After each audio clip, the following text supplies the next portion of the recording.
चला तर मंडळी, आज आपण हळदीच्या पानांचा वापर करून नागपंचमी विशेष पारंपरिक रेसिपी बनवूया। आता गॅसवर कढई ठेवून त्यामध्ये ओल्या खोबऱ्याचा खीस घालायचा आहे 1 वाटी आणि अर्धी वाटी किसलेला गूळ घालायचा आहे। 4-5 मिनिटं छान असं शिजवून घ्यायचं आहे। मस्तपैकी सारण तयार आहे। त्यामध्ये थोडीशी वेलची पूड घालूया आणि पुन्हा मिक्स करून बाजूला ठेवून द्यायचं आहे। सारण तयार झालेलं आहे। आता कढईमध्ये 1 वाटी पाणी घालायचं आहे, थोडंसं तूप आणि चवीपुरतं मीठ घालायचं आहे।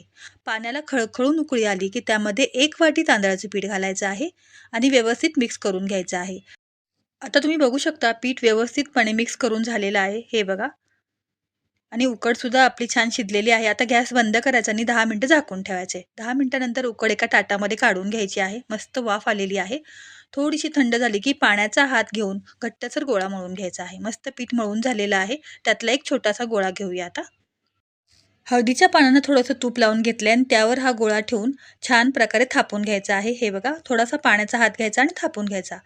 मध्ये सारण भरायचं आहे आणि हळदीचं पान बंद करून अशा प्रकारे हे बघा साइडनी प्रेस करून मस्तपैकी आपल्या पातोळ्या बंद करून घ्यायच्यात। अशाच प्रकारे सगळ्या पातोळ्या करून घेते मी। आता मोदक उकडतो त्याप्रमाणे उकळून घ्यायचं। एक करंजी सुद्धा केलेली आहे कळीची। आता 15 मिनिटं छान प्रकारे ह्या पातोळ्या वाफवून घेऊयात।